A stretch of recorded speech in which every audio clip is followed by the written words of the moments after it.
welcome back. NFL Pick 6 Show, week number 16, sponsored by Thrive. We're almost home. We're almost done with the season, coming down the stretch. Another just 10-game slate. Of course, this slate, the main slate, will be on Saturday on Christmas Eve. There are 3 Sunday games on Christmas. We'll talk about that briefly after we talk about the main slate. Of course, we don't focus on the Thursday night, Sunday night, or I guess Sunday night this week we will, or Monday night game. 10-game main slate, lots of weather lurking out there. We can only do so much as far as weather on a Wednesday night. Apologies to those that are listening live on the YouTube. Kindly hit that like button, subscribe, turn on those notifications. We're a little bit late because we were talking a little bit of movies pre-show. We were talking weather, why you should never go to a football game in person, especially when it's like 0 degrees out at best. Bringing in 2 of the best, the absolute best in all the business as far as fantasy football analysis. Rich Hribar, John Daigle, 444, and BetSperts, Hribar, of course, from Sharp Football Analysis. And yeah, we want some boots on the ground, Hribar, because one of the cities this week is Cleveland as far as some goofy weather. We got to get like some video of you attempting to throw a spiral on the front lawn or something like that. Yeah, Daigle's in Chicago. I'm in Cleveland. We'll just at 11:45 or whatever. We'll go outside and we'll each video us throwing a football, and everyone could use that to gauge how bad the elements are for Josh Allen, Justin Fields, Andy Dalton, and Deshaun Watson. So, Chief Meteorologist Kevin Roth. Again, this is Wednesday night as far as the analysis. We have the dreaded red. Red is like the worst color you can get as far as weather. That's in Cleveland. Snow pregame or early game, temps in the teens. That's the least of our concerns. We're talking 20 to 30 mile per hour sustained winds, wind gusts up to 40 miles per hour in Cleveland. I want to see Daigle throw a football in 40 mile per hour. Oh no, that's you, Hribar. That's Cleveland. So maybe both. Yeah. Chicago rumored to have 30 to 50 mile per hour gust. Again, I live only a couple miles from Soldier Field as well, lakeside, of course. Also 6 inches of snow we're getting over the weekend. On Friday, it's -8. By Saturday at kickoff, I believe it's -3. Not feels like -3 Fahrenheit, literally -3 Fahrenheit. I won't be going outside. Are you traveling for Christmas? Are you staying there? No, I'm actually staying. I couldn't find a good travel day, and I am very worried about flights and getting back on time. Right. So I'll be here. I thought I would get to go out at least by myself to Christmas bars. Your boy may be stuck inside with his own sanity. So call Zoom me, you. DM me, Zoom me. Yeah, we may need some help over the weekend. But I did the grocery shopping, the obligatory wine bottles stock up on, so we're okay. We'll be good. Thankfully, you have an awesome 3-game slate to keep you company on Christmas. I mean, you got the Denver Broncos and the Los Angeles Rams. And you might be an NBA fan. You might just. I will say, I think the Saturday slate's kind of fun. I think there are some sneaky spots here. And I also think some of the weather games are overblown. I think some may go over their total. So we'll talk about those when we get there. You already mentioned Saturday was fun. Yeah, as Rich was always tells everyone, has never made a good decision based in fantasy based on weather. And of course, the Dolphins-Bills game goes over 60 points combined, over 800 yards of offense as well. So, yeah, I think there's some spots to attack. You've already mentioned, though, Dean, Browns-Saints. And that's the one where I didn't even need to know the weather to think that one's going under. Like, this Browns offense, dude, like, with Deshaun Watson, 1.7 touchdowns per game, which are as many as the Cardinals and Broncos in that time, like, they've been bad. So that one's ignorable anyhow. I think it was as low as 31.5 as far as the total. I believe it's jumped back up to 32, all the way up to 32.5 in Cleveland. All the way. And what's annoying is that if Nick Chubb, DMP through Wednesday, if he doesn't play, like here's Kareem Hunt as the cheapest option and the lowest total possible. It's like, well, we still may play that one. So yeah. The Ernest Johnson season, maybe? There's not a total above 49 currently. The biggest total is Kansas City, Seattle. We'll talk about that one soon enough as far as our 3 key games. RIP, the Detroit Lions, as far as sponsoring the show. They did not, John, what happened? They did not make the 3 main. I understand why. They got to buy this week. No Lions, John. They will make the positional plays. And I believe those are one of the weather ones that everyone's worried about, even though it's, 7 degrees. Minuscule wind. Like, we're not worried about the wind, which is all I ever care about in that game at all. So there's some hot plays. We'll get there with the positions there. Carolina is green, according to Roth. Yeah, temperature around freezing, but like you said, light winds. In the grand scheme of things, this is like as good as you could ask for. So, and like you said, that's more important to say. The most important thing as far as affecting, scoring is wind more so than snow, than rain as a general rule. Like that's the way it's played out over the years. And Chicago has orange, Cleveland has red. The Jets have orange as well, for what it's worth. That, of course, is a Thursday night game. I don't know why I mentioned it. It was on the sheet, but there you go. How can we enhance Thursday night football? Chicago's interesting, too, just in that last week, even with that game popping off, and that was fun. Like, we need to give the NFL some credit because there are many, many bad weeks in 2022. But like when you have a week that is as much fun as week 15 was, like all credit to Dolphins Bills started it for us. And even like the first game that morning, obviously Colts and Vikings was fun the second half too.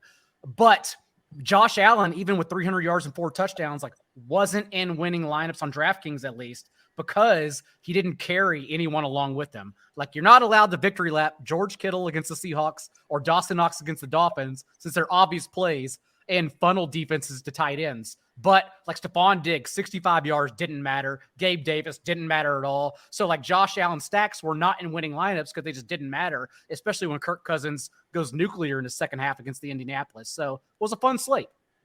Hey, John, you can victory lap. I'm giving you permission to victory lap. Rashid Shaheed, that was your call. You sold him pretty hard last week. You played him in our 4-man contest. I don't know if you're going back to him. They have a 15 total this week. Well, it may be a little thin this week. And also, we talked about it behind the scenes that Chris Olave's out. Jam him in.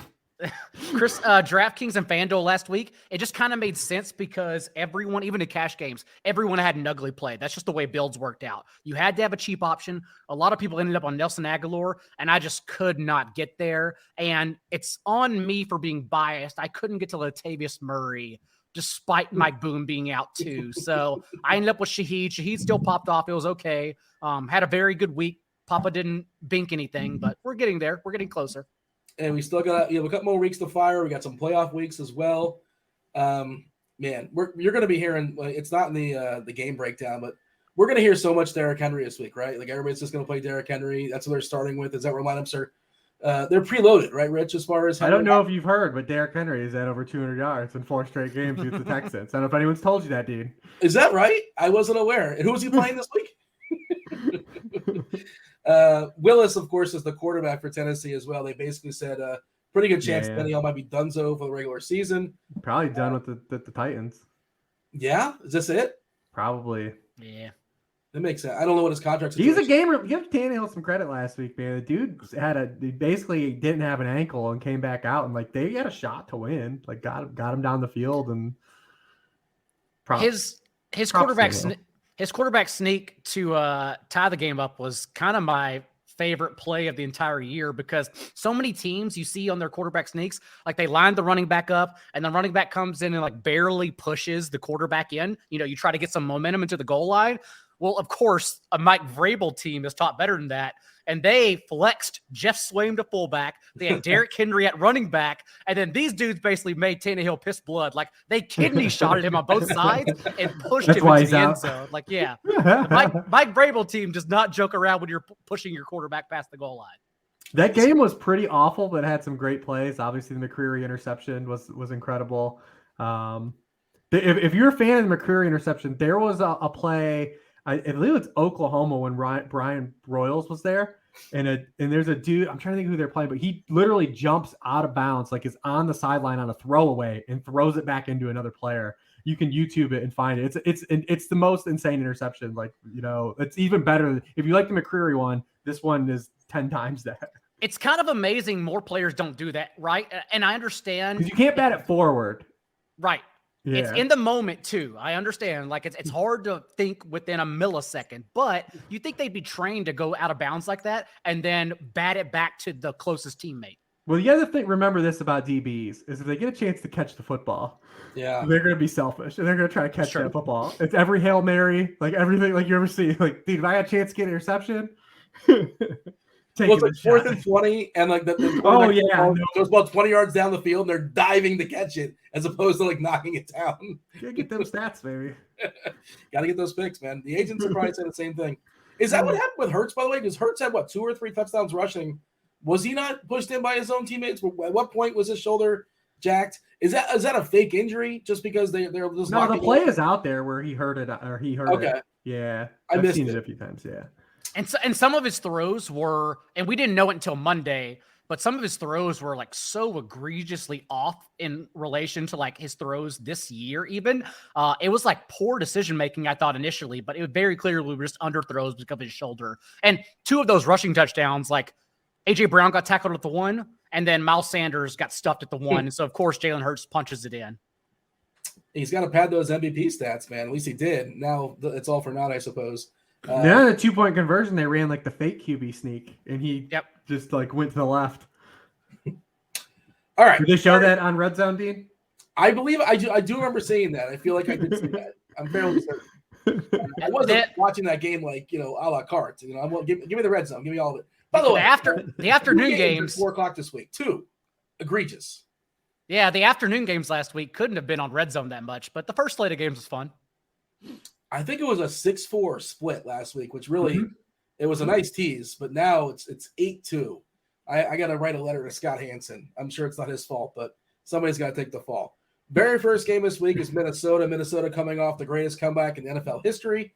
33-0 they were losing. Was the bigger one before that my Houston Oilers losing to the Bills? I feel like it was. Yeah. Okay. Yeah. That was one of the worst days of my childhood. I was a big Houston Oilers fan as a child, and I don't know, was it Cody Carlson that was the quarterback out there? It was not Warren Moon, I feel. Maybe it was Warren Moon. It was Warren Moon, right? Okay. It was definitely Warren Moon. Okay. But it was Al Doug. Cody Carlson didn't have him that deep in the playoffs.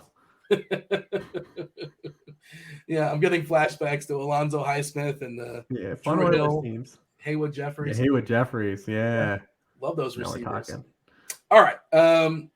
Minnesota. They're at home versus the Giants. They've locked everything up. That's my only concern here as far as Minnesota. Do they push back as far as usage on some of these guys? Are they going in cruise control here, John, at home? They can get the 1 seed. Are they not locked into the 1? Oh, no. They can't get the 1, can they? I guess they can't. Well, the Eagles could lose out. They're 13-1. Come on. Really? The Eagles they're going to lose out? I'm just saying, mathematically. Okay. They aren't quitting. It's week 16 of 18 weeks. Nobody's quitting this week, guys. So I was already on another show, and they tried to talk me into the Eagles not caring about this week. And I'm not going to be a part of this. I'm catching some shrapnel. 49ers, I believe, can still catch the number 1 seed as well. And you have to think both teams smell blood in the water. Like, not that I don't believe in the Eagles can get it done against Dallas, but an NFL team, of course, sees a backup quarterback come in for Jalen Hurts and says, we're live still for number 1. Okay, so you guys think that they're gonna play Cook as the same usage in normal? That's kind of what I was getting at. Not that like they can't, but maybe they ease a little bit. But fair enough. I just thought that was worth touching on. They have their division locked up, but yes, they have mathematically, according to 538, they have a 0.9% chance to get a first round bye. If you want to trust the numbers on that, so you're saying there's a chance. Yes. Yeah, basically they're giving the Eagles a 98% chance to win. Get that 1 seed. But yeah, John, talk to me about Minnesota here against the Giants. They are, and their record suggests it should probably be bigger, but maybe not. Just a 3.5-point favorite at home versus the Giants. I am admittedly a little more skeptical about Kirk Cousins and the Vikings offense than I think a lot of people are giving credit for. A league high 86 plays in that comeback, aka Jeff Saturday's fault last week. And 8 teams this year that reached 80 plays and didn't have a bye the following week averaged only 19.8 points the following game. This is what we talked about, and Rich even hinted at in the first couple of weeks of the season, which is a long time ago, whenever Matt Ryan and the Colts ran 91 plays in week 1 and then got shut out the following week against the Jaguars. Cousins also has only been blitzed on 24% of his dropbacks this year, but it's going to be more to this game. We know that since Wink Martindale, we talk about every week, is still blitzing at the league's highest rate, 48% of defensive snaps, and Cousins only averaged 5.5 yards per attempt against the blitz this season. So I'm a little skeptical. And also the Vikings red zone defense has been really good, which is bizarro for Giants offense. Like the Vikings over the last month have faced the second most pass attempts, 34, and have only allowed 2 touchdowns on those 34 attempts. They've been really good inside the 20 so far. But, if the Giants are able to push back, because it's still a very poor Vikings defense where they allowed 36 points in that game, or at least 36 points were scored against the Colts, and Matt Ryan somehow only finished with 10 fantasy points, which is still absolutely incredible. It's still a very bad defense, so maybe there's some fireworks here. But, yeah, I'm a little tepid right now. Your favorite run back on the Giants is who? Like, and consider salary, because I think it's a little tough to get the Barkley this week. You certainly can, but, yeah, your favorite Giants run back is who? And Barkley, honestly, has lost the juice. He's only been a top 10 running back one time in his last 8 games. He basically killed himself against the Texans, which everyone does, on 35 touches, and then disappeared from there. Over his last 5 games, even barely at 3 yards per touch. He's been awful. And so I'm not really on Barkley anyhow. I do think it's a sneaky week. If Daniel Jones pushes it, if we do have some fireworks here, then I look to the Giants receivers. And Darius Slayton's interesting as the deep threat on this team. 59% of the Giants' deep targets from Daniel Jones since he entered the rotation in week 4. And the Vikings are still allowing second most yards per target, yards per game to receivers from the boundary. But I will say, on a slate where if you don't play Gardner Minshew, maybe you need some value at wide receiver, Slayton's 20% target share over the last month since Wan'Dale Robinson went out and they had to basically change up their 3 starting wide receivers is only marginally higher than Isaiah Hodgins' 16.8% target share, because Isaiah Hodgins is where we're at in week 16, Dean. And Hodgins has recorded 100% of the team's end zone targets in the last 4 games as well, and doesn't go to the slot. So he's running a route on 92% of his routes from the boundary, where, as I talked about, the Vikings are getting spiked. So the cheaper, significantly option, you can save $1,100 on DraftKings in particular from Slayton to Hodgins. I do think Hodgins is kind of live on this slate if you need value. You got Hodgins over James? I do, yes. James is merely a slot receiver. I want to target the player from the boundary in Hodgins, yes. All right, Rich, feel free to jump whichever team you want to talk about. It's precious to get, this time of year, all the weather lurking. We do have a game in a dome, which is nice, but this Giants offense, there's not a lot to love, but they are cheap, at least from the wide receiver perspective. This game feels like it's going to get inflated, for one, because of no weather concerns, and then 2, potentially cheap wide receivers on the Giants side that people will try to plug in. I'm concerned about this game for the same reason I was concerned about the Colts, though, last week. While the Vikings are a defense we've targeted, where they are bad defensively was something the Colts have never been good at the entire year, which gave me a lot of trepidation, on the Colts passing game last week. And it's also where the Giants aren't very good. So I'm very curious to see how this matches up for sure, because where the Vikings have just been getting smoked are, our throws 10 yards or further downfield. That's where they're 30th in completion rate, 27th in yards per pass attempt, 31st in passing yards allowed. Just 42% of Daniel Jones' completions have gone for 10 or more yards. That's 20th in the league. He has just 2 passing touchdowns on those throws. Only Zach Wilson has fewer passing touchdowns on those throws. Definitely a spot where I think you have to coax yourself into saying, are the Giants going to be able to do something they haven't done all year, and buy into that, right, as the upside play, not just looking at it like, well, the Vikings allowed this to quarterbacks. Also, Daniel Jones, it's really easy to know if you got there in fantasy or not. It just follows rushing lines. If he doesn't run, you're not getting anything. And when he's run, he's hit. But there's no kind of rhyme or reason to Daniel Jones running, which is the kind of the problem with him. It's very inconsistent. He'll go 1 week where he gets 8 designed runs, and the next week he'll get 2. Just kind of all over the place in those games. And then Daigle hit on the other side, the Giants make teams play in slogs. They play in slugfest. They've only allowed 3 top 10 quarterback scores all year, and 2 of those came in games where they allowed rushing touchdowns to those quarterbacks, something we're not just going to inherently plug in for Kirk Cousins, right, on any slate. And then Daigle brought up the blitz stuff. Cousins also has been very bad against man coverage-based teams, which obviously the Giants are. This game definitely feels like it could go extremely over-owned, in my opinion. And I will note that we talked about the same instance, Cousins blitz and man coverage rate against the Lions, but they altered their approach. They only blitz Cousins on 23% of his dropbacks in that game. He only threw 9 attempts against the blitz a couple weeks ago against the Lions. The Lions, of course, still won by 11 points. But this game, like, we know Wink Martindale does not alter his defensive plan in any game whatsoever. He sends the house every single time. So I think we're definitely getting it here for Cousins. Are we chasing the Osborne game, or that was just a 33-0 they're chucking, and that's not going to happen again. That's not repeatable, right, John? He hadn't been at 40 receiving yards in 8 consecutive games before that one. So like it just seems like a blip on the radar, honestly. Nothing to chase here. Also, you have to ask yourself, how many times is Kirk Cousins going to be in a 3-score game script and throw 54 times? So I just don't think the volume or the usage is there at all. Yeah. Rich, the other thing is you can't just say like, well, this game's going to be overphoned and like nothing's going to be spectacular.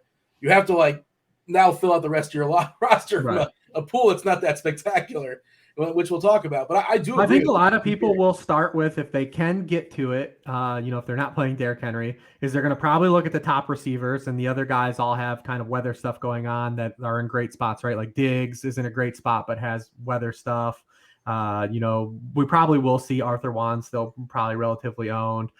We might see in another game, we'll talk about it, maybe potentially see DK Metcalf under owned too. But I think a lot of people will try to get Jefferson in for sure. But yeah, I think that's where we'll start is Jefferson. But I think if you look at it from a Viking stance, and Daigle kind of hit on, if we don't really believe, or we believe this could be a potential trap spot for the passing game, one person that's probably not a trap spot for is Dalvin Cook. The New York Giants are 30th in yards per carry allowed to running backs. They're 32nd, dead last in the league in yards allowed before contact on running back carries. So definitely Dalvin Cook is a guy I think that might be, you can get off of anybody playing Justin Jefferson, chasing the 2 big Cousins games because he's thrown for 400 yards 2 weeks in a row, and use kind of Dalvin Cook as kind of like your launching pad point if you're going to play the Vikings. You think if you're starting a lineup, you're more likely to play Cook than Jefferson? Obviously, ownership and salary, all that considered. Yeah, I mean, we have to see what it does, because I definitely would like to play one of the really good running backs still with Dalvin Cook. So we have to play with some things. Obviously we've got the big dog who we'll probably talk about positional plays. Christian McCaffrey has been amazing. Like Christian McCaffrey probably won't be the highest owned running back on the slate. And Derrick Henry's going to be more roster than Christian McCaffrey, buddy. We're on it. I think so. Yeah, but they're both. I think people are going to go double spend up at running back with Henry and McCaffrey, and kind of sort of. Yeah, because you got Minshew, which we'll get to. Minshew's on the board, obviously. There's a lot to play with salary wise this week for sure. By the way, for what it's worth, you might not even need those cheap receivers by the time you build lineups. I like a few expensive mid receivers too. We'll get there, but yeah, I can avoid expensive running back quite easily. John, the reason why I asked about James is like he's one of the guys that's hitting early optimals, and that's not comfortable at all. He's just cheap, right? He's 3.9. Yeah. Hodgins is 4.1, but I would comfortably go Hodgins over James. At 200, only 200 more on DraftKings, and on FanDuel it makes sense since he's the one who scores touchdowns. Hodgins. All right, Seattle at Kansas City. This is the biggest total on the board, 48.5. Kansas City, a team total of 29. They're favored by 10. You guys mentioned already in a roundabout way about Metcalf. There's no Lockett. Let's see if he all of a sudden gets a ton of more balls thrown his way. I guess Goodwin will step in as the wide receiver too. He feels kind of sort of like a home run hitter to me, but I don't know if he's been that way this year, to be honest. You probably know this. You guys both know this. Rich, your thoughts as far as Seattle? Tell me the deal with Marquise Goodwin, because I think of him as this guy that like is a sprinter, just runs those, the 11 routes. But I don't know if he's been doing that this year. No, he's been playing a lot more kind of like ancillary third wide receiver slot type stuff. He's got a small sample this season of like when guys have been off the field, but his targets have gone up when either Lockett's off the field or Metcalf's off the field. 29% rate when Lockett's not in the game. 22% when Metcalf's not in the game. So he's going to get an elevated bump. I mean, probably don't want to get cute and punt with Derek Young. I think he's 3K. Doesn't have a catch, but one of those guys like dynasty guys know, big physical, spark score, guy, or what's the math bomb, RAS, the relative athletic score, way in the green here, freaks. We're all excited to kind of see him get some snaps too this weekend, especially against the Chiefs, who are going to get people to throw, man. This is what we do. This is one of those games too. It's supposed to be cold, but not wind, right? Like we're not looking at like heavy winds. So it's going to be cold in Kansas City, but not very windy. But to me, yeah, it all starts with DK Metcalf. DK Metcalf's run 144 pass routes in his career without Tyler Lockett on the field. On those routes, he's been targeted on 29% of his routes. He's averaging 2.1 yards per route run. This season, he's been targeted on 32% of his routes with Lockett off the field. So this could be a situation very similar to what we had for basically 2 months with Devontae Adams, right? Where like he's just like the last guy standing and the rest of the people are just guys. And like the ball has to go there in a passing script from a viable quarterback, right? Saw Geno made the Pro Bowl. Tats to you. We don't really care about Pro Bowls, but like I'm feel good about Geno making a Pro Bowl. I'll rep that one. I'll dap Geno up on a Pro Bowl. But was that a legit Pro Bowl nomination or like these are the guys that got in. So like I'm sure for the next month we'll see a bunch of people pull out and whatever. Yeah. Although it's flag football this year, maybe they want to go. I don't know. But also the Chiefs have allowed 15 touchdowns to opposing wide receiver ones this year. The next closest team has allowed 9. They're allowing 20.4 PPR points per game to opposing wide receiver ones. So it feels like a spot where it's just like really don't get cute. Like play DK Metcalf. Walker is beat up for what it's worth. We'll see what he is as far as being available to play. But I think sore was the word they used. As far as the weather, like you said, temperature, single digits, 10-mile-per-hour wind. That's not as bad, relatively speaking. By the way, playerprofiler.com, Derek Young, his closest comp. Get excited. Benny Fowler? Oh, yeah. All right. John, what do you have as far as Seattle? Is it just as simple as, let's play some Metcalf?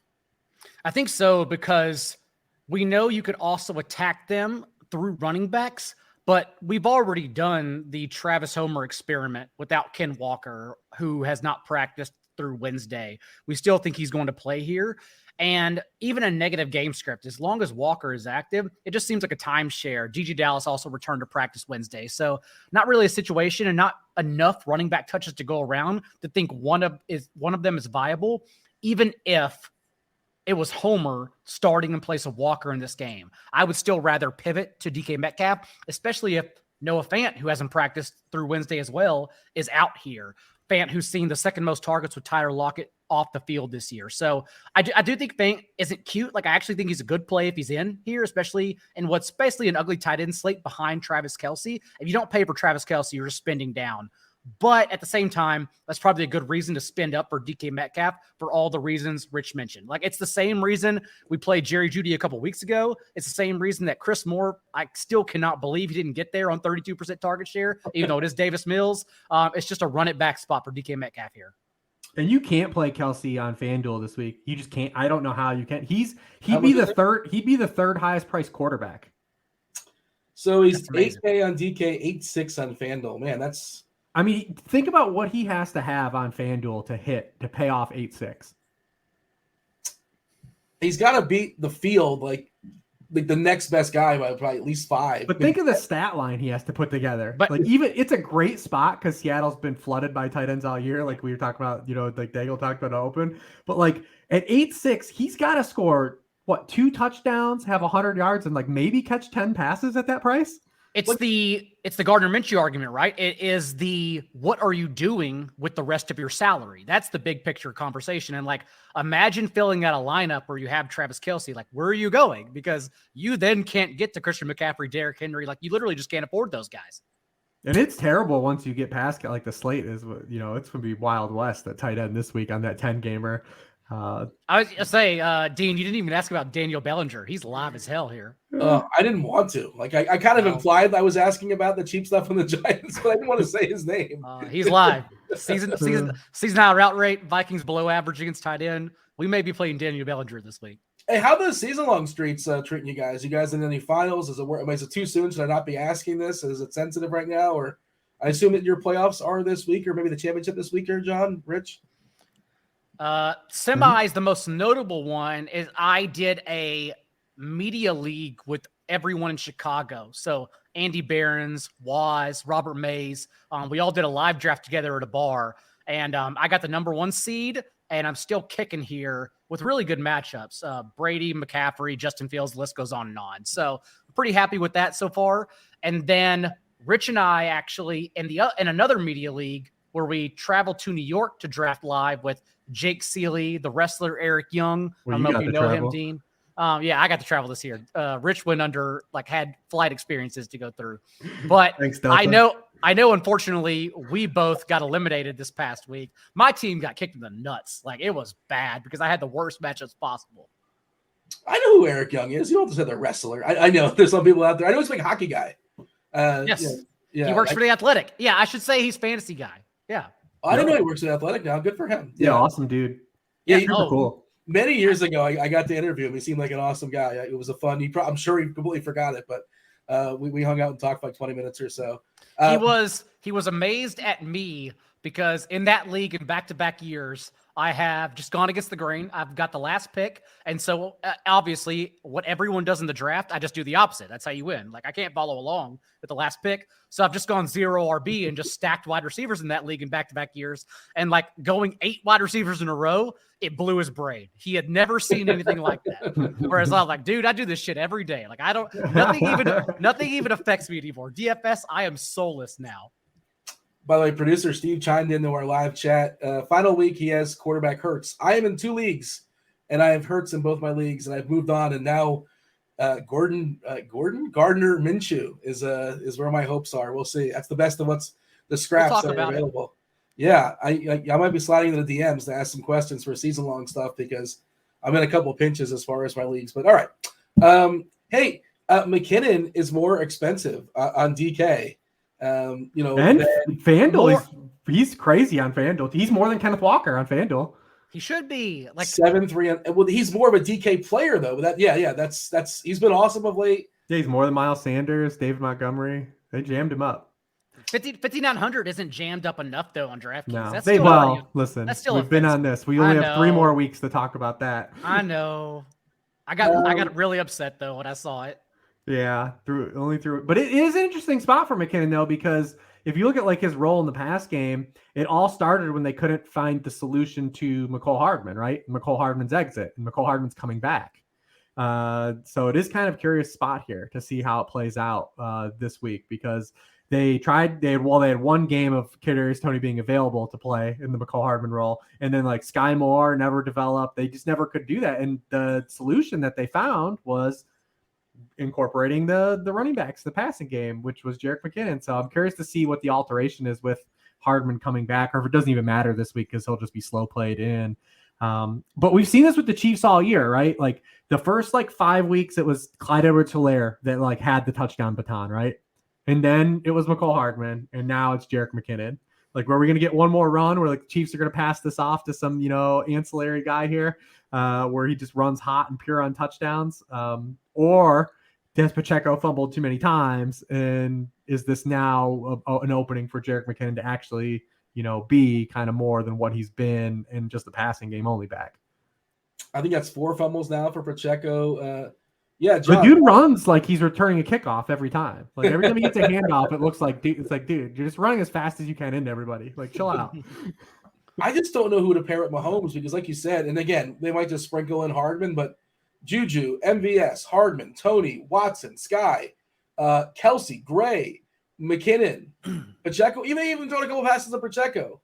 It's just so hard to find who to pair with him. I know Kelsey's the obvious one, but also you got to pay for it, and it's got to hit hard.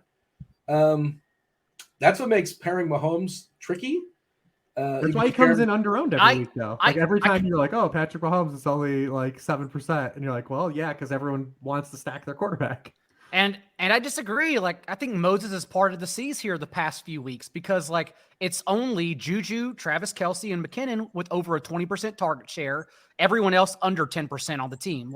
He doesn't throw to anyone else. Everyone keeps trying to make Marcus Valdes-Scantling a thing. Fetch is not a thing, Dean. It's not happening. So it happened last week because he sucked out a touchdown, and I'll take it. Touchdown. That's it. That one touchdown after a drop, and he had also an amazing catch too. And an amazing catch came after he had a miserable wide open drop. It's amazing, but still, that is his career, isn't it? Yes, every single time. But it's only 3 guys here, and on DraftKings you can flip the build.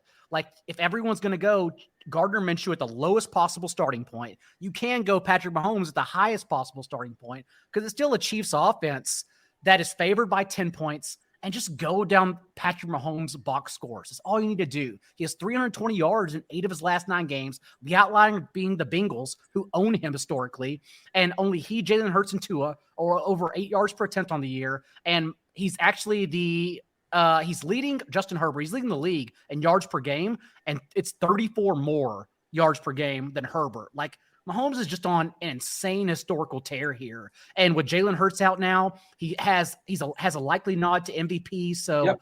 I love Mahomes stacks here. No one's going to play him, and that's how you get unique around McKinnon at 5,900 too on DraftKings. It's like, I'm just going to bring Mahomes along because everyone else is paying down at quarterback. Would you play him naked? Or not Mahomes? Not on DraftKings. No. Okay. And again, I don't think you have to.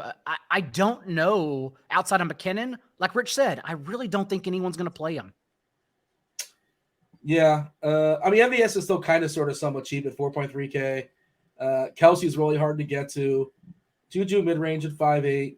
You think people are going to pair him with McKinnon? That's kind of sort of getting both some of the run game. And yeah, I think that's probably the most popular path. Yeah. Mahomes, he's got a shot at the passing record. He needs 981, I think, over the next 3 weeks, which is totally in range. Would he play week 18, or we don't know? Yeah, the AFC is set up for everyone to play through. Yep. Okay. Because now that the Bengals are like have roared back, no pun intended, like it's those 3 teams are all like live for the 1 seed. And this Seahawks defense has just fallen apart. It sucks because, like, I do think Geno Smith, like, the Seahawks deserve to be in the playoffs this year. They're one of the more fun teams to watch, but the juice is just gone. So many injuries have caught up to them. They've allowed 28.5 points per game since their bye the last 4 weeks, 5.9 yards per play in that time. Geno Smith has 6 turnovers over the last month. So, like, there's just little pushback here from the Seahawks, but I don't think they're going to stop the Chiefs offense at all. Yeah, I think Geno's a really good play too, just because everyone's getting there, and like he's kind of just really going to be overlooked, But if you're playing a Metcalf team, I think it's really easy just to start there and play that stack first, and then try to mix in, one of the Chiefs guys. But I mean, everybody's getting there. The Chiefs. Dude, Davis Mills had another 19 points against them last week. They've allowed a QB1 score in 9 of their past 11 games. The only 2 guys that didn't get there were Malik Willis and Bryce Perkins. Russell Wilson 2 weeks ago had 26 points. Like, dude, everyone is getting there. You should have led with that. That's the most impressive. I guess, I should have led with Davis Mills. It's way more jarring that Russell Wilson had 26 points in a game. But, I mean, everyone's getting there. It's Chiefs. They, I brought up the stat before. I mean, they are allowing the most passing points per attempt in the NFL, and they face the 4th most pass attempts per game. When you combine the 2, you give up a lot of passing points overall. The Seahawks have just been absolutely flooded in the run game. They have 662 fewer rushing yards than their opponent since week 9. It's by far the largest, and they've had a bye week over that span. It's the largest differential in the league by a mile. Just absolutely getting crushed. This game's hot. Kansas City is up. They're up 14, right? It started the 4th quarter. They started thinking about killing the clock, running the game out. Is it Pacheco or is it McKinnon running out that clock? I still think it'll be Pacheco. Because remember McKinnon still too? We had the dead legs thing from a couple years ago. Yeah. I'm never gonna forget about that with Jerick McKinnon. And Jerick McKinnon, like I actually went back to try to find some old Jerick McKinnon articles I wrote, and like the sites don't exist anymore. You can't find them because when he was a prospect, this was it. Like we waited 10 years for this. This is our time. All right, the third game, Fox is very upset about what happened last week. The NFL is upset, I'm sure. Philadelphia, Dallas was supposed to be a lot of fun. Now it's kind of sort of somewhat meaningless. Philadelphia, we saw they jumped to a 4-point dog. Hurts not officially ruled out, but like I can't imagine he plays this point dealing with that injury. They're essentially locked in to that 1 seed, not officially, but essentially more or less. Dallas, Philadelphia, Minshew season. Are we excited about Minshew? Not just the memes, but as far as actually rostering him, Rich, are we playing some Minshew against the Cowboys? This game, by the way, the blitz game level factors, it's like breaking it as far as game plays. It's projected to have more than 3 more plays than the next fastest game. and like 5 or 6 in the next game. So, two teams that play pretty fast. I guess it's a little bit different with Minshew. We'll see, but just sort of it feels like it could be a lot of fun if Minshew shows up. Is he going to show up, Rich? I believe so. I mean, we know he's a viable starter. He averages 17 fantasy points a game in his career, and he's played for largely miserable teams, a miserable Jacksonville team. And then last year we saw him play 2 games, and he scored 18.9 points in the first game, and that was against the Jets, a team that was bad last year. And then he started in week 18 against this Cowboys team and had 14.5 points, and that was in a game without A.J. Brown, without Dallas Goedert, without Miles Sanders. The Eagles' starting offensive line in that game was LaRaven Clark, Andre Dillard, Jack Anderson, and Sua Opeta. They started Jason Kelce to keep his streak going, and then he came out of the game because he has that Iron Man streak going.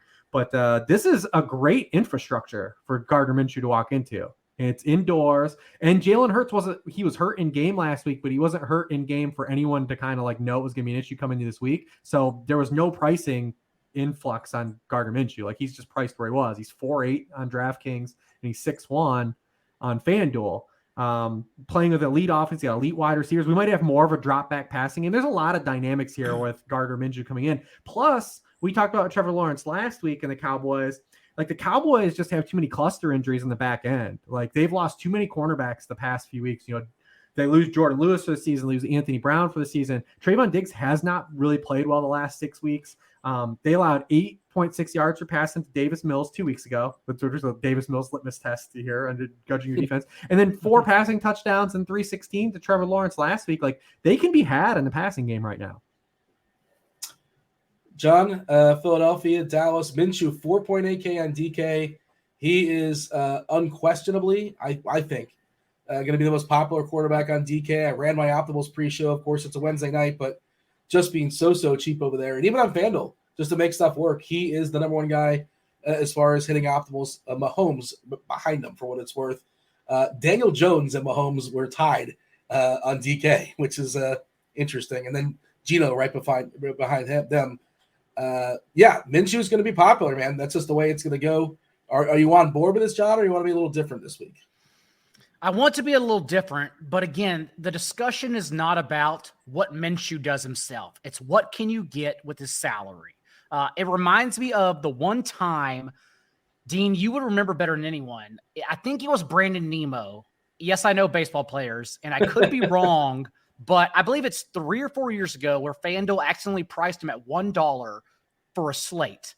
And Enrique Hernandez, I believe, was who you're talking about. It was Kike Hernandez, yes. And he was in the winning lineup at like 80% rostered because, again, it wasn't about like what he does personally. It's about what does the salary allocation get me? And that's what it seems like to me.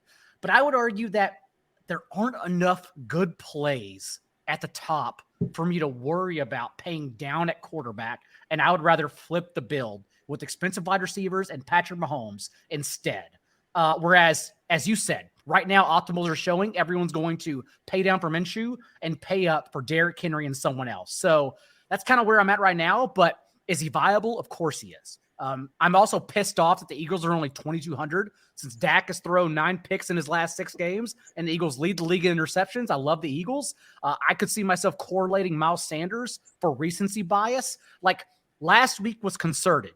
Even Nick Sirianni came out and said, Miles Sanders did not receive his first carry until 6:24 left in the second quarter because like they recognized what the Bears do on defense. Like, A.J. Brown went for a career high in receiving yards last week, and NFL Next Gen Stats charted A.J. 143 of his 160 yards against single high coverage, meaning the read literally was every time Jalen Hurts pre-snap recognized one safety over the top, they were going to A.J. Brown every single time, and that's what happened. I wonder if it's going to be the same, and I don't think it will with Gardner Minshew. So maybe we go right back to Miles Sanders and the same perceived game script we thought was going to happen last week, honestly. So I like the Eagles-Sanders correlation for sure here, just as leverage, too, off of Minshew.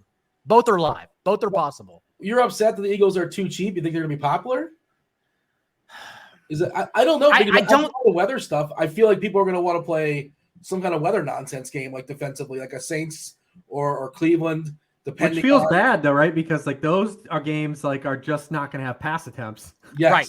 Like, like people are like, oh, I'm going to play one of these defenses in the cold, and it's going to have 75 combined runs and no turnovers. I still can't believe the Browns got the 18 points on Saturday. Like, I didn't play them knowing the Ravens were only going to run, but the Browns still got there because the Ravens offense is so bad. Why they're 7.5 point favorites, I'm still boggled at. But they were fine. Like the Ravens actually drove like almost every drive, and they just didn't finish any drive. It's the same thing all season long. They just can't score. But yeah, I think the Eagles defense is an awesome play.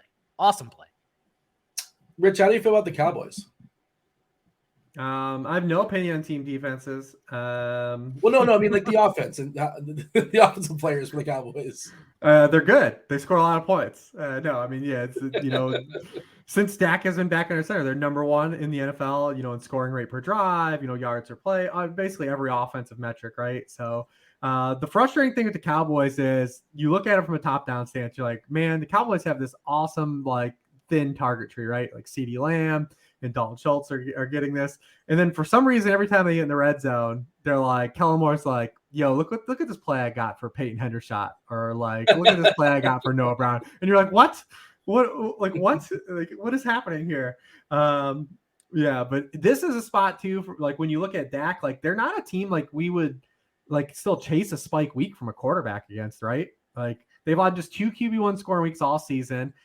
Fields has the highest scoring quarterback game against them. That was put up last week, but he also had 9 rushing points. Like that Dak Prescott's long gone. We were happy to get 20 rushing yards from him last week, right? Like that's like, ooh, like we got something. Like this is the same thing happened to Russell Wilson at his stage of his career. Just 2 quarterbacks have had more than 14 passing points against them this year. So like a ceiling game, probably like out like, right. I think Dak can have a good game, but like a ceiling game, like a tournament winning game, I have a hard time getting there for sure. Mm-hmm. Anybody have this game like a thought as far as a Vegas perspective? Just, I mean, emotionally, the game kind of doesn't matter so much anymore. And like there was already that smack talking weeks in advance, and it's kind of like diffused. I still think the Eagles are going to show up, man. Okay. Because imagine if you're the Eagles in this spot. Like Nick Sirianni's only in his second year anyways. He's, but if you beat the Cowboys with your backup quarterback, then you beat them with Dak Prescott, who wasn't available the first matchup, and you beat them at home. Like what happens if you play that team a third time down in the playoffs? Like you are going to be you're going to have so much confidence. I think the Eagles are going to show up. I think they're going to try to win this game. I mean, for sure. Okay. I think they're not going to lay down. I think this is one of the worst market corrections of the last 5 years. I think the Eagles are live as hell. Like they can absolutely win this game. They're the better team. The Jaguars just beat the Cowboys, and the Texans almost beat the Cowboys the week before that.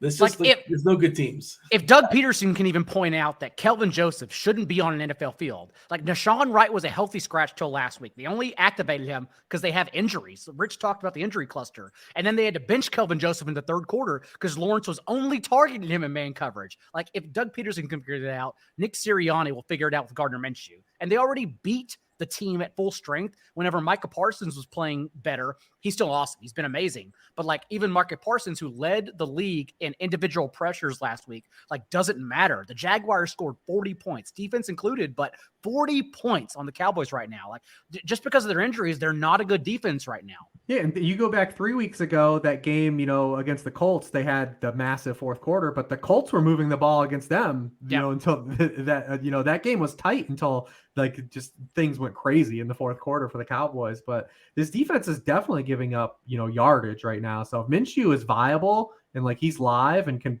listen, the surrounding players, the Eagles are excellent, and they're getting Dallas Goedert back. Yeah, there's a lot. Is he going to be full go, you think? I'd be hesitant. You know me. I don't like to play guys that have been just been multi-week absences. Props to anyone. It's a shitty tight end slate. If you want to take a shot, go for it. I'm not going to talk you out of it. Raising my hand.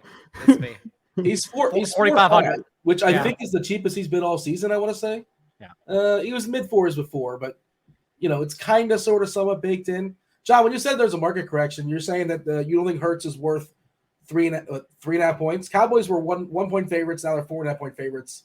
It got all the way up to 6 at one point. It's since been bet down because 6 was a dumb correction. So yeah, I do not think in this particular matchup on the season, yes, in this particular matchup, given where these two teams are at, it's not it's a bad correction. Yeah. All right. Anything else of note as far as this game? All right. No, I mean, Tony, you can't get to Tony Pollard as Zeke Elliott. Rich talked about the touchdown regression from both last week. Tony Pollard did out-touch Zeke. He still saw 5 targets, but even then last week, he was only a option as a pivot off of Kamara, just in case you didn't want to play him at similar salary. This week, it doesn't really fit any builds. Yeah, Lamb's the run back. Yeah. Yeah. No matter what you do, whether you do Sanders or you do the passing side. John, did the FBI ever get back to you on the Alvin Kamara tweets? What are we doing? David Johnson? I still may play him, Dean. I still may play him at this point. I don't care about the total. I still may suck it up. I mean, is there anything? Have we gotten anything out of the Saints camp? I guess the season's over. Are they moving on with Kamara and the season's over? No, he had 23 touches. Yeah, he had 23, 27 touches, and Pete Carmichael did come out and he admitted that we should have gotten Kamara more touches in this situation. Like he said that out loud to the media. He had 23 touches, and the Saints scored their touchdowns from 68, 22, and 19 yards out. Yeah. That's not enough touches when David Johnson's the guy that's getting the ones that he's not getting, I think, in the year 2022. But now it's the Browns defense. Now it's the Browns running defense. Yeah. After a week where Kamara was a cash game play, we love these spots. Where people are like legitimately furious that a running back had 23 touches and 100 yards. Like he had a 100-yard game, 23 touches, and like everyone's just so pissed off. He's live this week. Well, David Johnson, and he even fumbled the ball too. Like you're supposed to get benched after you do that, right? That's what I was told. That's the rules. Can't get them all right. The biggest roadblock for Kamara is he has 2 touches inside the 5 all year. Is that Hill stealing all of them? It's some, but it's like you're playing a guy that's only got 2 touches inside. Like, where are the opportunities for you to score? Because the game was good, like we said, but in DFS, like we need touchdowns, right? You need touchdowns. Well, especially when, as we talked about last week, especially when James Conner is there in a late swap position, especially when Tony Pollard's there as well in one of the higher totals of the week. So yeah, it's like the Kamara has to hit. All right, we're going to give some of our favorite plays position by position as far as the games we've not yet touched on. Before we do that, we do want to shout out our sponsor, Thrive. Join in the fantasy prop action this NFL season with Thrive Fantasy. Easy to play, no salary cap style contest, revolves around over-under style player props. Now, each prop has a fantasy score associated with that prop. The riskier the prop, the higher the fantasy score. Rack up the most points for your chance to share in on the prize pool. Use the promo code GRINDERS when you sign up for a deposit bonus up to $250, as well as free contest tickets. If you deposit between $100 and $499, get yourself 2 free $20 contest tickets. You get 6 free $20 contest tickets with $500 plus as far as deposits. Again, use that promo code GRINDERS. Terms and conditions do apply. Check out the RotoGrinders review page for Thrive Fantasy in the description for more. Producer Steve's going to throw the props up on the screen, and we want some takes here as far as what are the big contests going down as far as Saturday. Let's see. Producer Steve, has he got it up on the screen? Every under this week. Yeah. Yeah, that seems like a good starting point. Any unders that we like that we want to take advantage of. And, as always, the house rules play be as ambitious as you want to be as far as, getting those points for being correct. I'll take A.J. Brown even money, even points for over a touchdown. I would like to bet on Gardner Minshew in this offense, especially for the injured secondary of Dallas. And we already discussed why, and I understand it's a 20-point difference, but 61.5 yards for DK Metcalf. Like, I just got to take those 90 points. Like, I would just much rather, especially if forced to choose, be on the over in that one. That is the first one that jumped out to me as well. Yeah, that seemed a little bit too low. Derek Carty, the blitz, projecting Metcalf at 87 yards for what it's worth. So that's a big difference. See those picks, Rich, and raise them. What do you have for us? Well, Jalen Hurts is in the pool. Obviously, there's no sense betting. Just like the Kyler last week. Yeah. Throw that one out, obviously. Yeah, you got Mahomes, like I said, going for the record. Daigle already brought up, he's thrown for over 320 in 8 of his past 9, and you're getting rushing yards included, which he's also been doing. I didn't see that. Oh yeah. So it looks great. And you're getting some juice on that one too. Obviously, they're playing for the game script, but yeah, I like that one. I would love the Jamar Chase one, but the 7 catches is a lot to bank on. But I do think the matchup's good. We'll probably talk about him in a little bit too. Oh baby. Also, you're getting the Derrick Henry more than 96. Wasn't this Thrive same prop when they played the Texans last time, and we talked about this? I think I think they had it at 103 last time as well. I swear we have deja vu on this, and you're getting more points if he rushes for over 96.5. Yeah, I feel pretty good about the over on that. One more I would throw out is, and I hate betting against Josh Allen, 275.5 yards. Less than that, you get 105 points. Yeah, and he's only, geez, man, go up and down Josh Allen's game log too. You know, obviously he got there last week, but he hasn't even been around 275, like maybe twice in the past 8 weeks. Well, the other part of it is the weather in Chicago. Yeah. 20 yeah. Yeah. Since they came back from bye, Josh Allen's passing yardage 218, 205, 330, 197, 253, 223, 147, and then 304 last week. Is he still hurting from whatever injury he had like a month and a half ago, or is that there's a lot going on there injury wise? Everyone outside of Stephon Diggs is bad. There's a lot going on there. They had to bring Cole Beasley and John Brown back. I think that's how we get a really good grasp on how they feel about their wide receivers outside of Stephon Diggs when those moves are being made. All right, so there you go. We gave you all 4 or 5 or 6 to start with. In that particular contest, you got to pick 10 of 20 over there on Thrive. You also can just like have other parlays you can make. You don't have to be as ambitious. You don't have to play that particular contest, but that is a big contest going down on Saturday. Again, use the promo code GRINDERS, GRINDERS, when you sign up for a deposit bonus up to $250. Position by position, we may have already talked about all the quarterbacks we like. Not quite sure who's left on the board. But, John, yeah, sell me on some quarterbacks as far as who's left. Who are we excited about? I'm going to have a small pool for Saturday, and it's because I like flipping the build. And so if I don't play Patrick Mahomes, I think Joe Burrow is hot this week. The Patriots, we've talked about this in the past, but we have to highlight it again against above-average quarterback play. Aaron Rodgers, Tua, Lamar Jackson, Josh Allen, and Kirk Cousins. The Patriots' defense is allowed 28.5 points per game and 5.9 yards per play, just getting absolutely smoked through the air. Whereas take the splits against Mitch Trubisky, Zach Wilson, Sam Ehlinger, you can imagine what happened there. So they're a below-average defense against above-average competition. Not only that, but since the Bengals returned from their bye in Week 11, Burrow has gone 17-26 for 10 touchdowns and no picks inside the red zone. In that same span, New England is allowing the 4th highest completion rate inside the 20. So I think Burrow double stacks which won't be played at all are hot this week. Rich? Yeah, I always mix in a Bengals stack, just for the sake of it every week. Yeah, like that one. Like I said, we brought up Geno, Mahomes, Minshew. I will say, if you can stomach it in large field, and if you can do it, Malik Willis is direct leverage off of Gardner Minshew and Derrick Henry.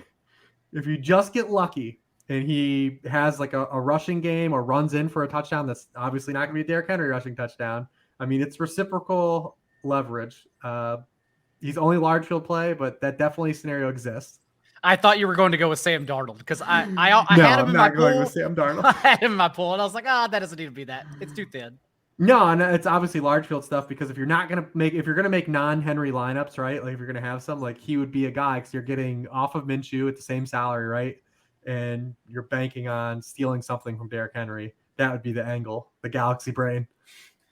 What would you guess Malik Willis's current median projection is as far as passing yards this week? Oh, like 74. Yeah, considering he totaled 130 in 2 starts, I'm guessing it's they around threw one 66. pass in the second half when he played the Texans last time. Wow. I mean, this number is going to shock you then. It's 127. Yeah, no, he won't project that low. I was setting my own, but yeah, they won't do a starting quarterback that dirty, but my line might be 74. Under 120.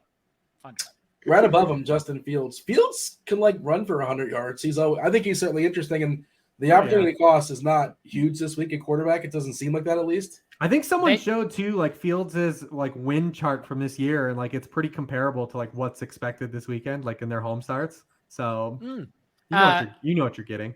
Fields and Luke Getsy have both talked about to the media too about him being 207 yards shy of Lamar Jackson's single season record. Like they know what they're going for sure. Yeah, I mean, 100 yards on the ground. That's 13. That's 13 points on DK, and then let's say he gets in the box. Now we're at 19. We're almost home. I think I would be much more open to playing him, even in the weather, if I knew or had any confidence in a stacking partner. But like, no one matters. Oh, no. Like Cole Kmet is touchdown only. We've gone down this road so many weeks before. I couldn't believe he was chalk last week. It's like, why? What are y'all doing? And then, you may get the Equanimeous St. Brown 30-yard bomb, but you need 3 of them for them to matter. So it just doesn't. You can't stack up with anybody. I think St. Brown's out this week. Am I not? Okay. And Chase Claypool was downgraded today. Yeah, like Byron Pringle. Doesn't matter. Not matter. Dude, they can bring Willie Galt back. It doesn't matter. Like it doesn't even matter. Like Willie Galt wasn't he on like the bobsled team or something like that? I feel like he partook. Was he? I think he did, like in the off season or something like that. All right, running backs. Rich, you set the table as far as some RBs. Well, the big dog's going to be played. CMC, if he somehow gets overlooked, just like, jam CMC in. He's been a top 4 running back scorer in every game with Elijah Mitchell inactive. Jordan Mason only comes up for like the cleaning, he's the guy just cleaning up the very end. Like he's played 1 snap in the first half the past 2 weeks. Don't worry about Jordan Mason. Keep playing Ramondre Stevenson if you want, how many legs or ankles he has. And then just follow the Khalil Herbert news. Like if Khalil Herbert's out again, then David Montgomery's live. So Willie Galt attempted to, but failed to make the U.S. bobsled team in 1992. Tough scenes, Willie. John Candy was all ready to make a movie about it, but all right. John, what do you have as far as some RBs? Yeah, J.K. Dobbins touches increased. His share of backfield touches increased on a short week against the Browns. He's now averaging over 8 yards per carry the past 2 games, despite being Frankenstein and having bolts coming out of his knee. But at the same time, it's now a normal week's rest against this Falcons defense. So again, the Ravens are 7.5 point favorites. That's what Vegas thinks. So I do think he's live here. He's 5,800 on DraftKings, pretty cheap. And then if Rich admitted to Malik Willis, then I will admit that it's ugly. It's large field as well. But I do think Cordero Patterson may be live on DraftKings. Everyone looks to Tyler Allgeier's 100-yard box score, but like Patterson still recorded his most touches, 15, in that game Caleb Huntley got injured since week 3 and ran more routes than Allgeier. And so like if you think the Falcons hang around, because again, the Ravens just can't score the ball at all, then maybe it's because of Patterson, who has seen at least a 10% target share in 2 of his last 3 games without Kyle Pitts. So just a thin option. John, we're on Atlanta. You mentioned Atlanta. Let's talk receivers. And Drake London, this is where, target share can kind of lie to some degree, right? What was Drake London's target share last week? Because I think he had 11 targets. 42%, but he's accounted for in his last 2 games. One of them, of course, being with Marcus Mariota. He's seen 46% of the team's targets the past 2 weeks. And as you said, I don't think it matters. Like it may just not matter at all. That's just so wild. That's got to be like the highest, right? For the last 2 weeks, Drake London's got to be. You played him in the 4-man as well in your winning lineup. I did play him, yes. You just wanted the target share. You wanted the targets. Yeah. He's been super cheap. I mean, he finally dipped. What do you go back on DraftKings? Because he was under 5K last week. He's 4.8 on DK, 6.4 on FanDuel. Yeah, he's playable over there. Yeah. I mean, listen, that's a stone's throw away from Marquise Goodwin. I mean, I said Isaiah Hodgins, who I actually think is a good play. So sure, why not? Oh man. So some receivers you actually want to play, John. What do you got as far as I mentioned? I was just curious to get your stat on London because I know it was something goofy. A few, yeah. I think Chris Moore going back to him is pretty great spot. He's now seen 46% of Houston's targets the past 2 games. Or is that Drake London? No, it's Chris. No, Chris Moore's 36%. Sorry. And then just a good spot in general, because as we know, like the Titans allowing league highs in yards per target and yards per game to opposing boundary receivers. And that's where Chris Moore is running a majority of his routes, 69% of his routes these past 2 games, not expecting Brandon Cooks or Nico Collins to play. Well, I say not expecting Brandon Cooks to play. He was full practice Wednesday. Yeah. But I do wonder if he's just done with the team. I don't know. But if he's still out, I think Chris Moore is live on both sides and is an amazing play. I was going to ask the same thing because I saw Cooks practice and I was just as surprised. I'm like, I thought he just was AWOL basically. Like, I just thought, yeah, he's done. Like, whatever has happened. It's the time of the year where things are wacky. He practiced late in the week last week, and I was like, oh man, is this you going to be active? And then he wasn't, but he's having changed heart, man. The Texans are playing hard. Maybe he's like, oh, these guys are playing hard. I'll come back to this. I may be interested in Brandon Cooks if he comes back. But yeah, right now, if they're both out, Chris Moore. And then we hinted at it. I think DJ Moore is just an amazing play this week. Like, I hope his ownership stays down because of the weather. But dude, you can't write a better game script for him here. Like, the Lions, as we mentioned, one of the best run defenses since their week 8 bye. But at the same time, they're facing 37 pass attempts per game. So teams know it, and they're throwing on them. And then since Sam Darnold entered the lineup, DJ Moore leads the team in routes run from the slot. And that's where the Lions we've talked about in the past are allowing a league-high 10.4 yards per target. Not to mention the Lions allowing a top 3 rate of completion rate on throws 10-plus yards downfield. Like, you could write a novel on why DJ Moore should blow up this week. Of course, that's been his career, and it hasn't worked out yet. But like this week, I think DJ Moore should be closer to a 7K player, and he's not that on DraftKings or FanDuel. So I love DJ Moore this week. And then if you play Joe Burrow and you don't get to Ramondre is an amazing play, but Jacoby Myers tied for the team leading targets last week, and he actually ran the 3rd most routes among their receivers. And that was his lowest route rate in a game all year. So we have to assume he was simply limited because that was his first game back from concussion protocol, whereas the Bengals are allowing the 3rd most yards per target to the slot where he plays. So I'll go back to Jacoby Myers in a heartbeat. Yeah, someone who did that, I don't think you watched Mac Jones play football the last 2 weeks. I did. It's okay. It's okay. Mac Jones played the worst. Think about this. Mac Jones was worse than Trace McSorley last week, like bar none. And like it's unbelievable, man. Unbelievable. Listen, I played a lot of Myers last week, the spot. So Ramondre we saw was going to come in around 3 to 7% with the late news. So I got on Ramondre last second instead. That's the only reason I didn't play Myers. Yeah, he did have a touchdown call back, but man, Mac Jones has been rough these last few weeks. He's pissed too. Is he done? Like, is he going to be? Are they cutting ties and like starting over next year? No, I don't think so. I don't think so. And even if they do, it's not. Maybe they should hire an offensive coordinator. That's it. Bingo. Because the next person they bring in will fail. If it's Joe Judge and Matt Patricia, the next person will fail anyways. It doesn't matter.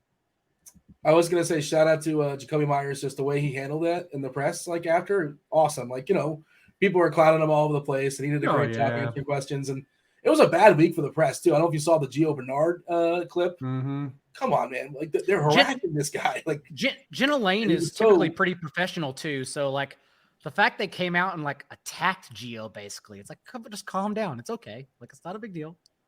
Yeah, and she also, like, tweeted it out. Is like, look what I did. It's just like, you shouldn't be bragging about this tweet. I didn't really. I wasn't a fan of that. Like, Gio, especially in the spotties, and, like, this is a dude that's a veteran player that's not playing at all on a team that's bad. Like, he probably feels like he can do a lot more than like what he's probably, it's upsetting, man. Like, and it's his old team, right? Like there's a lot there, man. Like, it's whatever. Yeah. It's a whole other, tangent we can go on. Rich, what do you have as far as some receivers you like this week? Yeah, I had DJ Moore on my list too. Obviously, too, it's a smaller sample at Sam Darnold. He's been targeted on 31% of his routes against man coverage too. So we love that as a potential spot. Jamar Chase, especially if Jefferson gets the steam for being indoors. Another one of those real spots. I mean, the Patriots, they play man coverage at the 5th highest rate in the league. He is averaging 3.6 yards per route run against man coverage. He's getting targeted on 34% of his routes against man coverage, just 23.9% against zone. So pretty big, significant splits for Jamar Chase. You brought up DJ Moore. I think Brandon Ayuk is a pretty interesting play. He has the last 2 weeks with Purdy under center faced 2 of the best defenses in the NFL, limiting opposing boundary receivers in the NFL. 3 weeks ago in Purdy's first game starting, he had 9 targets from Purdy, and that was against a Miami team that was 20th against boundary receivers. So I do think going against Washington, who's 23rd, opens up maybe for a little bit more of Ayuk. And then in that same game, potentially Terry McLaurin in the game where it's like, a lot of people are like, I can't play anyone against the 49ers. But this is a game that the Commanders are probably going to have to throw the football. And they've only thrown the football more than 30 times 3 times since Taylor Heineke's been starting. But this is when you can get all those like targets, target rate, target per out run stuff for McLaurin to matter. In the games that they've thrown over 30 passes, he's got 5 for 73 and a touchdown, 6 for 113, and 8 for 105 and a touchdown. So in kind of a spot where people are like, nope, I'm not clicking that 49ers. Definitely think he holds some intrigue this week. Brock Purdy leads the league in completion rate under pressure the past 2 games as well. I think he is a system quarterback, but I also think I underestimated him, and he's looked really good, honestly, under Shanahan. It's the same argument everyone's made for Garoppolo, right? Like the same thing. Like you just need a point guard. Can you play point guard? But I think a lot of people perceive that it would be an immense drop off where it's the same player. But actually, you could argue Purdy is better because he has legs, whereas Garoppolo does not. Purdy better or worse than Heineke? Better. Probably better. I mean, he started 2 games. He played 2 games. I know Heineke's. I have a large enough sample to know that like we've known through this whole Commanders ride, that this has been a fugazi. So yeah, at least willing to see Brock Purdy, like, because this is the Tom Brady story. Let's say that Brock Purdy is the next Tom Brady. Let's lock it in right now. Sure, why not? Yeah, there's a chance Wentz might jump in this game, right? If things aren't going well for Heineke, is that worth saying, or just throwing it out there in the world? Maybe, probably not. Yeah, I don't think so. It's, you had 2 losses to you had a tie and a loss to the same team, so it's probably not worth overreacting. Just want to say, like Wednesday night optimals, this is the highest owned receivers on DK. Now, understand, we're jamming in Henry and CMC, and we live in the world of salary cap. Number 1 owned guy, receiver-wise, DeMarcus Robinson. Yeah, I'm not doing that. Jacoby Myers, Chris Moore. I will do that. Listen, if Latavius Murray does me again this week, if DeMarcus Robinson has that in him, then so be it. I lose. And Jahan Dotson is the 4th one. Like, what are we looking? Not doing Jahan Dotson. I don't think I'm doing that either. Like, no. Just better. As Rich said, pay up for McLaurin. Do not do the Jahan Dotson. Let's move on from Jahan Dotson and talk about all the fabulous tight ends we want to play. Rich, I'll let you start. It's only 3 more weeks left to keep losing money with Mark Andrews.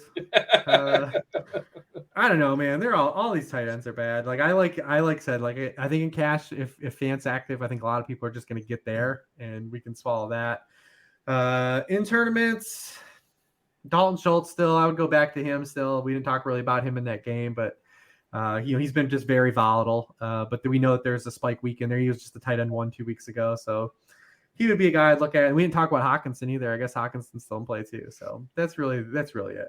Rest of these guys are all bad. Probably shouldn't have ignored Hawkinson, but yeah, for sure. Give him a shout out as well. John, you have Thomas James. How do we not get Thomas James into the game segment? and sadly, Hawkinson or Thomas James is in my pool. Lions still top 3 in yards per game allowed to tight ends. Also, he's second on the team behind Justin Jefferson in end zone targets since he joined the Vikings. So yeah, Hawkinson's definitely live here. I hinted at Daniel Bellinger on the other side of the ball. I think he's fine if you're going cheap because again, like if you don't go Kelsey, dude, just pick somebody. Mark Andrews to Jordan Akins, they're all the same guy. Who cares? And we even lost Chico Okonkwo with Malik Willis under center. So who cares? Pick somebody. You can't. Yeah, that's unplayable now, Chig. I think so. I mean, again, maybe we can get lucky with Malik Willis rushing touchdowns, but I mean, this dude totaled 130 yards in 2 starts. You can't. He completed less than 50% of his passes. You can't stack them. There's no way. All right, that is the main slate. Did you want to touch, John? You want to touch on the 3-gamer? Yeah. We'll do it because it is a fun 3-game. It starts with Dolphins, Packers, which, as Rich was talking about behind the scenes, may get hit. And we don't like to predict weather at all, but mostly on a Wednesday. It may get hit right now with a storm the moment it kicks off. But otherwise, like it is a total.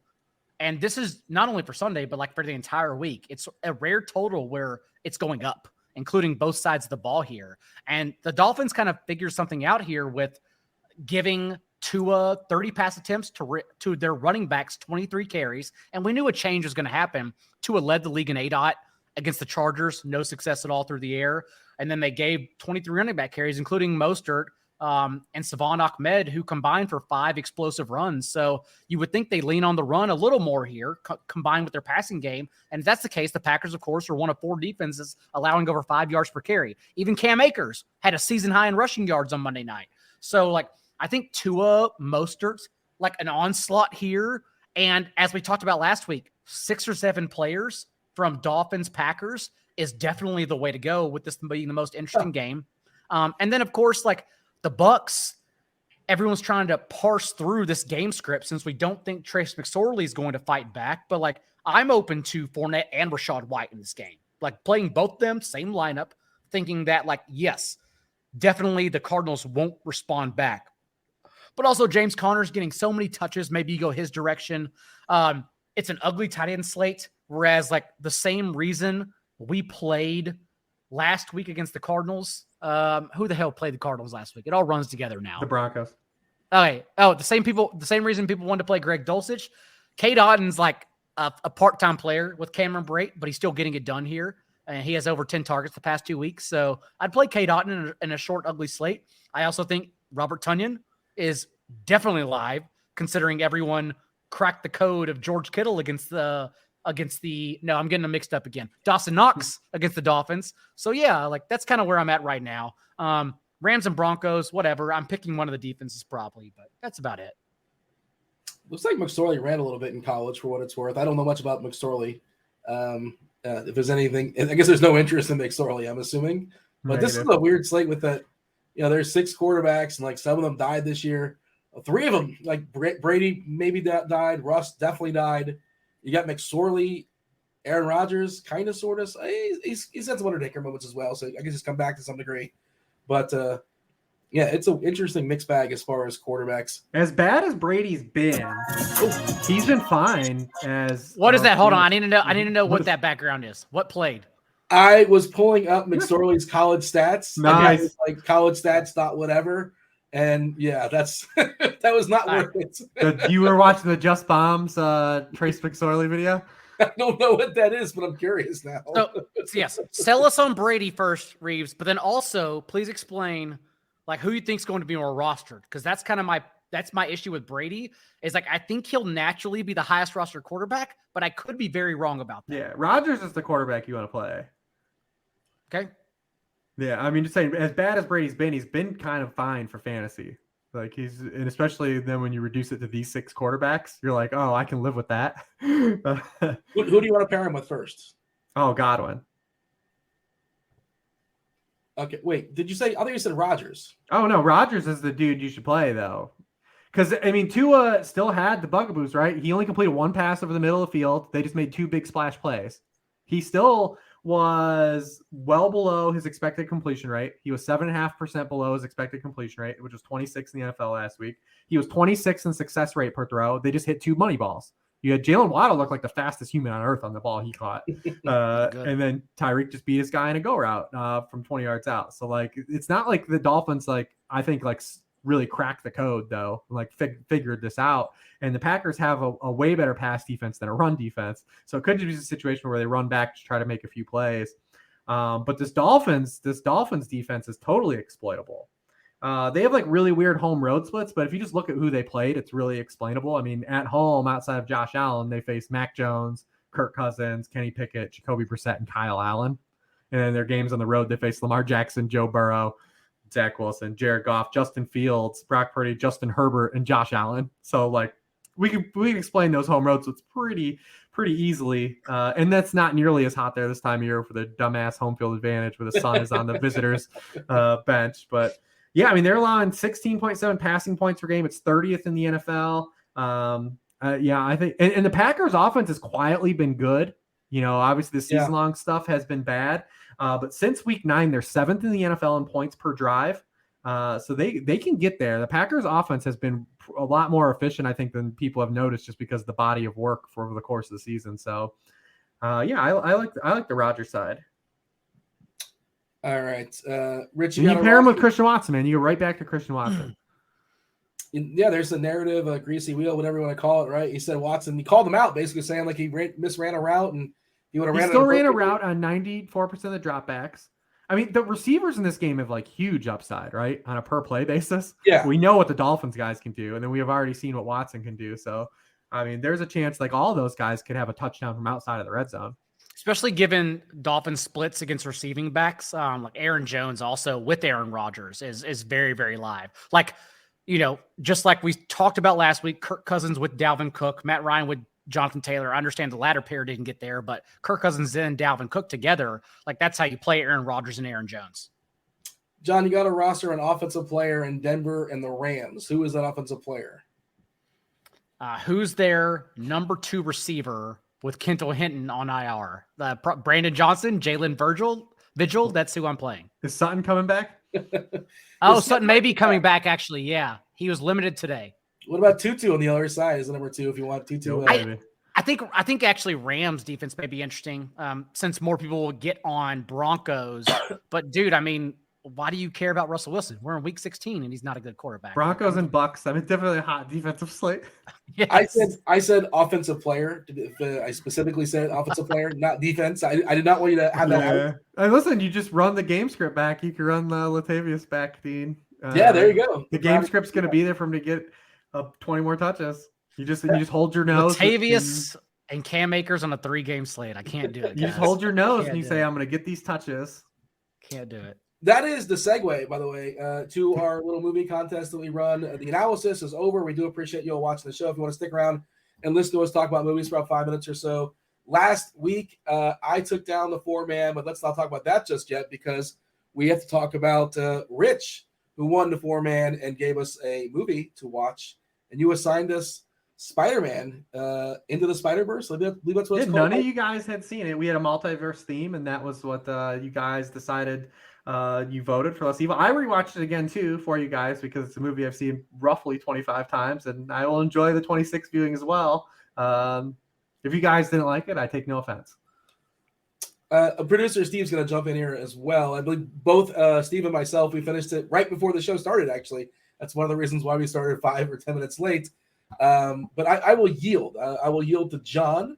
By the way, producer Rob told me the other day, he gave me a little pointer. He's like, you guys don't talk enough of the movie. You don't give a score. You said, like, you like it, didn't like it, that's it. We should put a score on these things. Why aren't we putting scores on it? We should do that going forward. Listen, the movie talk has become the favorite part of my week. Like, literally, that's how pathetic my life is. This is my favorite 20 minutes of my life now. So I will gladly do whatever suggestions we have. The chat last week, Dean, as you know, suggested that next year we do a listener league pick 6. And assuming Rich and I are live and invited back by Dan, as much as we antagonize him to bring us back to a Super Bowl party, I think that's the best idea. So look live for that next year. But for this year, I'm down for scores. Let's do this. I just feel like they're going to be like mean and like give us. I don't know if God is any good, but it's like 4 hours long. It's okay. They're going to give us like the longest movie ever. Maybe they won't. I don't know. We'll see. It'll be fun. And if they win, they probably deserve the right to give us a bad movie, right? If they beat all of us. Yeah, that's true. I guess we should set a time limit. You can't give us movies over like 2.5 hours. All right. John, what was your thoughts as far as Into the Spider-Verse?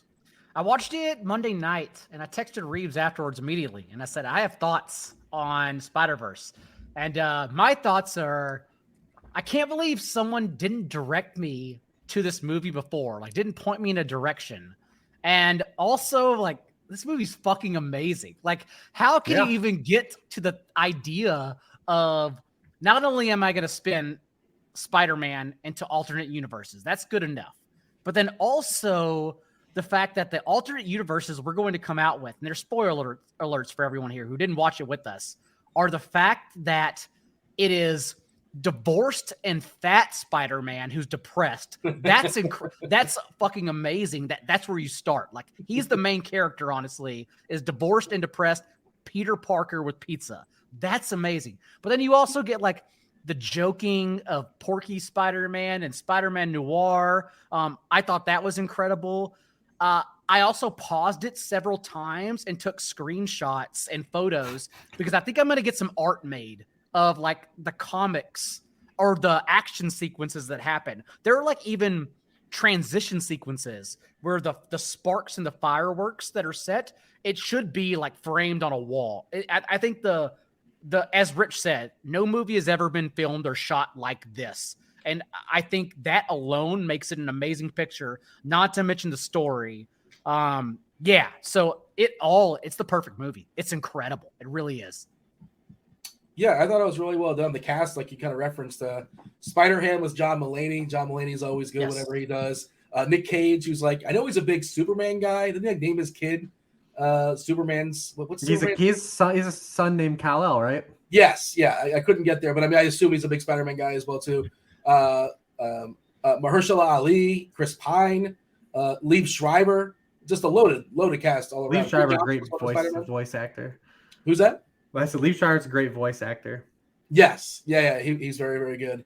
Were you? I liked it. You know, I thought I agree with this isn't necessarily my wheelhouse, but I enjoyed it for what it was. I generally like the Spider-Man movies. Some of them are a little meh, but like some of the other ones I really enjoy. Do we have a side conversation, Rich? Do you have a hot take as far as your favorite Spider-Man? That's one for sure. 100%. This is the best Spider-Man movie. Favorite, okay. What about the actor? Like as far as the live, like not the drawing version. Like I'm talking like Tobey Maguire and I would definitely say Tom Holland. I think that Tobey is a great Peter Parker. Andrew Garfield was a great Spider-Man, but was definitely too good looking and too old to be. I mean, say that for Tobey too, but Andrew Garfield was too good looking to buy as Peter Parker. But he was his Spider-Man was good. Andrew Garfield's not the reason those movies are bad. But Tom Holland's kind of the perfect blend of both of them. So I would definitely vote Tom Holland. Does the Nickelback, the second Spider-Man hold up? Is it any good? Because I think I remember not liking it in theaters, but that was a long time ago. Wait, which one? The one where Nickelback is the theme song. I think it's Spider-Man 2. Spider-Man 2 is still amazing. It's still really good. The Doc Ock one with Alfred Molina is still that may be it. Yeah, that still rules. But this movie, when I saw it in the theater, and obviously I was really excited, and Phil Lord wrote this movie too. Oh, I didn't know it was a theater release. I thought it was simply video. But I knew like in the first 5 minutes I was gonna love it because there's just nothing that looks like it. I grew up reading these comics, and like, man, it was a whole different world. But it's definitely one of my favorite movies. I'm glad you guys got to watch it. I didn't even try to push this one on you guys. So we got a second one coming out.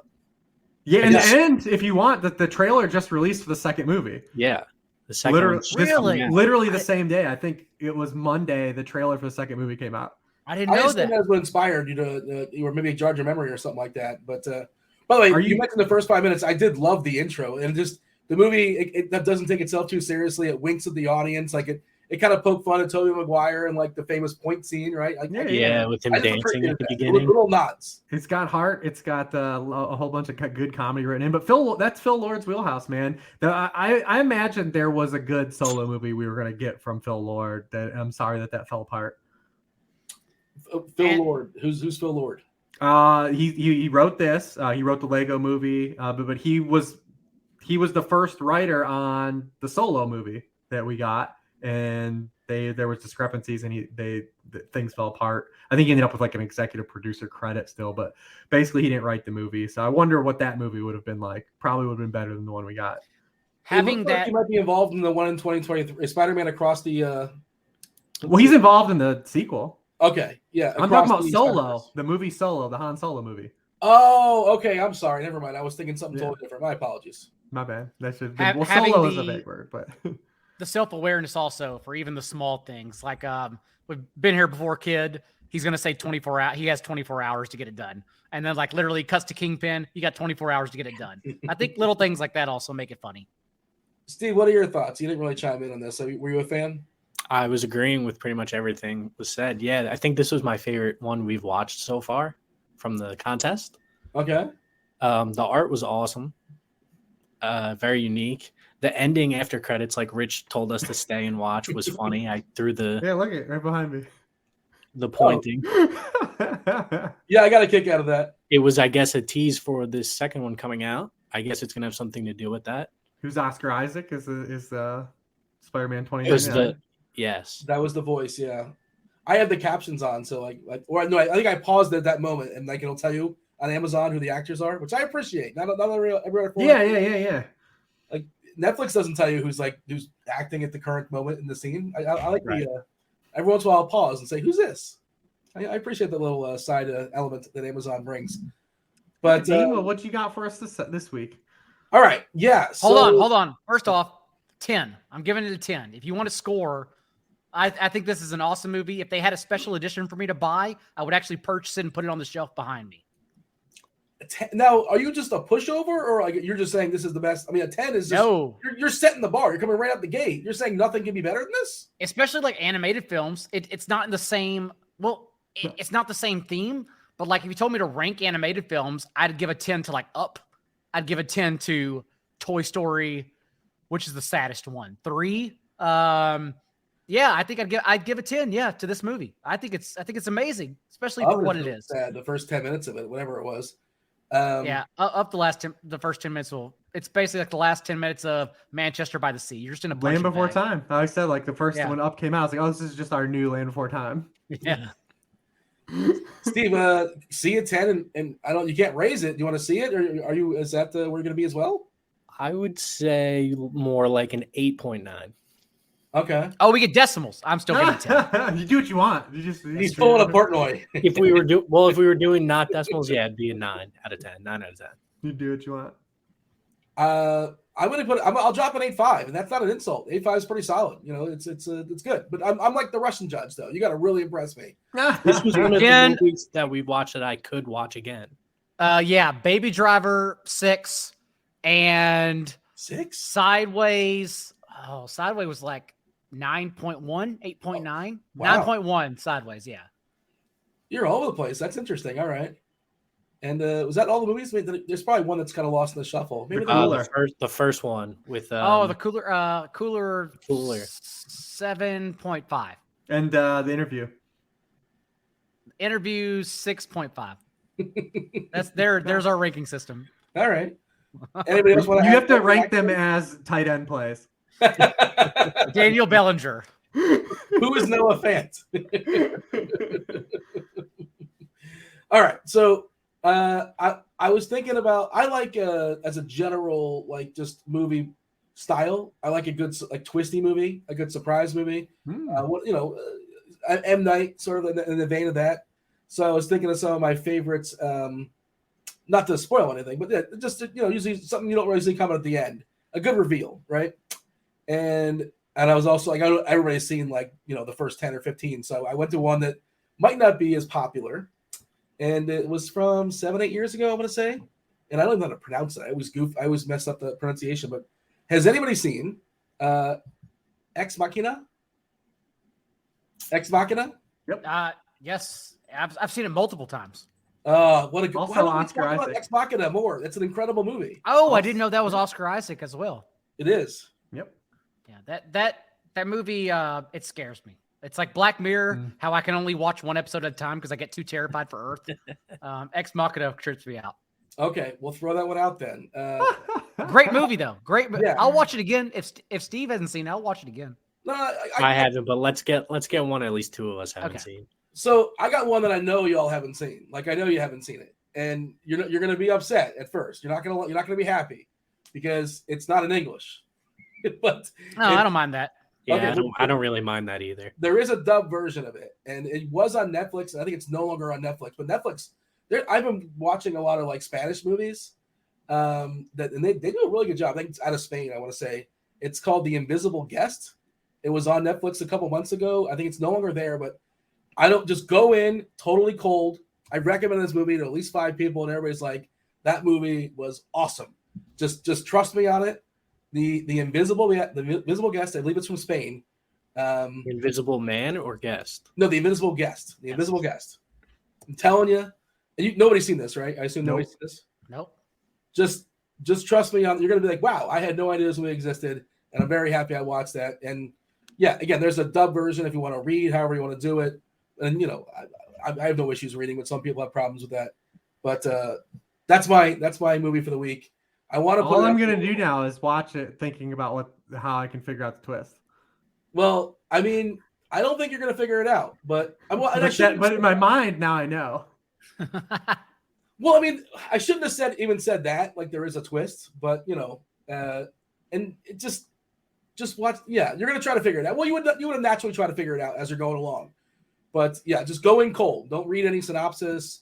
Trust it. Rotten Tomatoes has got a big score for it. I believe it does, like somewhere in the 90s or something like that. 70% on Rotten Tomatoes, but audience score is 87%. There you go. Yeah, it's legit. It's very, very good. I'm really curious to get.